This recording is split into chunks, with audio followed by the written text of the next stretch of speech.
Hey, welcome everybody. My name is Danny Colella. I'm a Facebook Live marketing expert, coach, and video consultant. And today we're here with Brett Figueroa.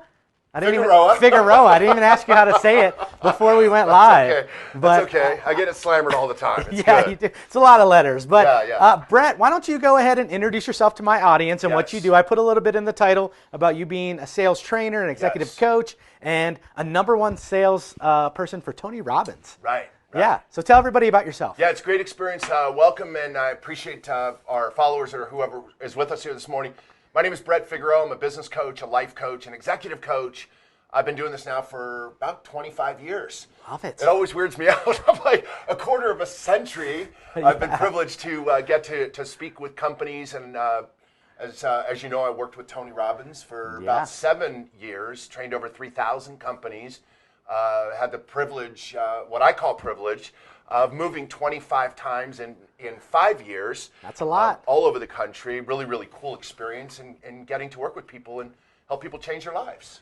I love it. And you're not just any trainer. You're a high-level executive coach and trainer. You're taking all these years of experience working under Tony Robbins. That's right. And you're taking all of that knowledge and you're interested in passing it on to other people so that they may have breakthroughs in their life. That's right. And one of the big things we talked about was what you find most people have is these limiting beliefs, right? These beliefs in what they can do. And why don't you talk about what those are and how you work people through those? Right. Well, I think limiting beliefs are really it's kind of the nucleus of, what people are willing to do versus what people aren't willing to do. Mm-hmm. A limiting belief, for an example, for a lot of people say, well, what's a limiting belief? A limiting belief is back years ago, the 4-minute mile was never possible, as you might know, right? So people used to say it was humanly impossible to run a 4-minute mile. Now, that was a limiting belief. And the reason we found out it was a limiting belief was because back in, I think it was 1957, it might have been 54, but Roger Bannister, that ultimately broke the 4-minute mile, he broke that limiting belief. Yeah. So where everybody said it's humanly impossible, doctors and physicians says, no way, you can't do it. They said literally your heart would explode in your chest cavity. Not too inspiring, right? No. To wake up and go, yeah, I'm going to run a 4-minute mile. But one day Roger did, and the moment Roger broke that limiting belief, it now became a new belief. And then that's what opened up for other people.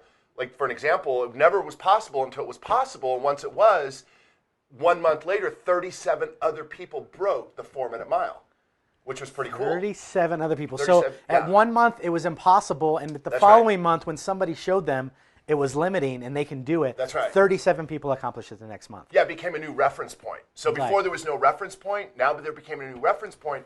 So other people were able to look at that. So what I've had the privilege to do is be able to look at reference points that other people have created for themselves and go, hey, if Roger Bannister can do it, then you can do it.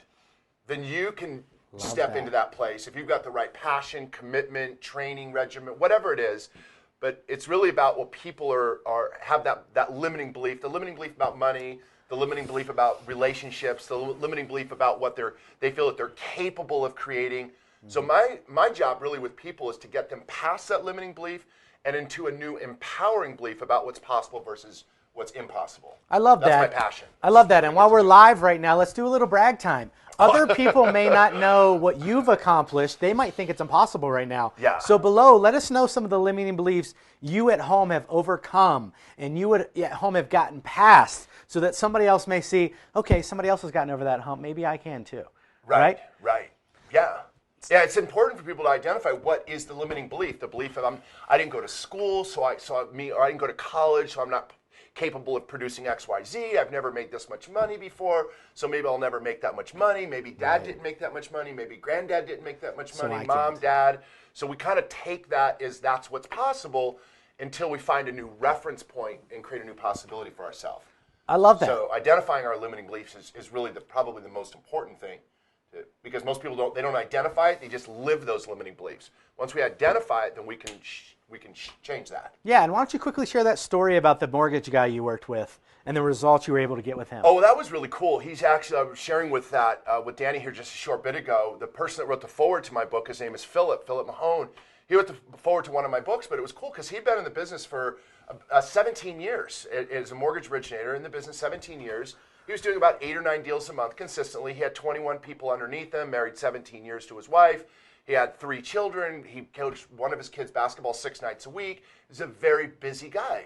And so when I came along in his world and I invited him to do a certain amount of business, his first thing was, how can I do that? I have so much going on. And I asked him the question. I says, well, who said you couldn't have it all? Who said you have to have business, fitness over finance? Who said you have to have this or that? So I began to reshape what his belief system was. And for the next 7 out of 11 months, he went from doing 8 or 9 deals a month to the very next month doing 30. And then not only did he do 30, he created a new reference point for himself, kind of like the 4-minute mile. Yeah. So he didn't just do it 1 month, but he did it for the next 7 out of 11 months, which was pretty cool. And then he transitioned from that company. He went into a franchise that then had 720 branches, and we went from branch 720 up into the top 10 branches, and we did that in the first 4 months. Love that. That's pretty cool. Breakthrough results, my friend. Yeah, it was huge. It was really, really huge. So, but then other people, they looked at that and go, wow, if Philip can do it. So then it started to create a lot of competition inside the company in itself.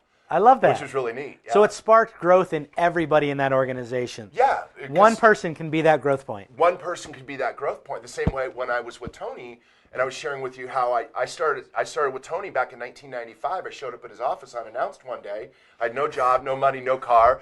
And people go, do you mean you just showed up to Tony's office? I just showed up unannounced. I had to because I wasn't invited. Right. Yeah. What was I going to do? What was I going to do? I thought I go to places that I'm not invited. But I showed up, and I started at $7.50 an hour, and they kept wanting to fire me. I was terrible at what it is that I was doing. And I had to learn a certain level of skills, but ultimately I was able to start taking my income, from $2,000 to $5,000 a check to $7,000. I ultimately hit $10,000 of income on a check. And then I said, well, what's really, truly possible if I learn a new set of skills, if I really reach into myself? And the very next check, I went from making $10,000 to over $100,000 on the very next check. That's results. That's results. Creating a new reference point for people inside the company, the Robbins company, where they go, hey, if that misfit Brett, that they kept wanting to fire every 15 minutes can do it, then I can do it too. So we created some really, really cool new, possibilities within the Robbins organization. I love it. And when I asked Brett really how he did that, he had 2 words that he really talked about: grit and influence, not sales. Yeah. Really developing a relationship with people, getting them involved in what it is they're going to achieve and receive. Absolutely. Right? Yeah, absolutely. I grew up as a salesperson. My dad was a salesperson. Right. That's all I knew. I only knew sales. So a lot of people might have grown up with parents that were a baker, a butcher, a barber, a carpenter. I grew up with a dad that was in sales. So I'd learned a certain level of sales, but the sales that I had learned was really old school sales. Yeah. Kind of draw a line down the pad, the pros, the cons, all that kind of stuff. And so I recognized there was really a difference between learning these, sales tactics, these sales skills, and the difference between influence. Right. And influence is really about influencing people, persuading people into believing in themselves, influencing people, and moving people into action for their reasons, not our reasons. Maybe over here on sales, it's our reasons. There's a commission at stake. There's a quota at stake. There's a prize at stake. Right. So we learn these skills in sales that many times are very manipulative. Where with influence, you get an opportunity to get people to make decisions, but for their reasons. Love it. So there's not all this buyer's remorse and people coming at the end going, I want my money back, and all that kind of fun stuff. But influence is a very, very powerful. People ask me, out of all the skills that you've learned, out of all the, teamwork and leadership and this and that, like what's one of the most important skills that I should be learning? And my say always is learn influence. Not only just learn influence, but master influence in such a way that no matter where you go, and I just like to have fun with influence, no matter where I go, which is a lot of fun, to get people to see where you can take the boundaries with people and get them to say yes when normally they would say no. Because people want to buy, but they don't want to be sold to. We know that. That is absolutely correct. We know that. So you have a sales training coming up here in Denver that I want to show off. Yes. We're going to show off right here. The breakthrough event. The dates are wrong here. I have the right dates in the comments. Why don't you spout off the right dates? Right. So I'm doing 2 events actually on the 15th of August at the DTC, in DTC, I believe, off of Orchard Doubletree. I'm doing an event titled Breakthrough. Because I believe that ultimately what it comes down to is somebody can be really great at sales, but they might not have the belief system. They've got all these limiting beliefs. So the breakthrough program is getting people to really identify what are their limiting beliefs, what are the beliefs that they must have in order to really maximize where it is that they're going to go. So that day is really designed for people to work on their inner equity, is what I like to call it. A lot of people work on their outer equity, but to work on our inner equity, the grit, the courage, the determination, all the different things that are from the inside out. And then you start taking those and apply those also on the sales side. So on the 15th of August, we'll do our breakthrough event. And then on the 16th of August, we'll do our sales accelerator event. So for those that are in sales that go, yes, I'm really committed to mastering my sales, picking up my sales. So whether you sell cars, real estate, mortgage, I have a friend that sells Gulfstreams. You know, it doesn't matter what you sell, but it's really how can I take that and supersize your capacity, one's capacity on the sales side. I love that. So I love that. Well, Brett, thanks for being on my broadcast today. Awesome. Great. And thanks for really adding some value to our community. And this is fun. This is a great environment, too. Isn't it fun to hang out in? Yeah, this is fun. We enjoyed having you today. Appreciate all the value that you added to us. Thanks, so my name's Danny Colella. I'm a Facebook Live marketing expert, coach, and consultant. I help businesses and entrepreneurs be seen and heard on social media through the power of live video. So thanks again, Brett. Awesome. And thanks, we'll Danny. talk soon. Great. Thank you.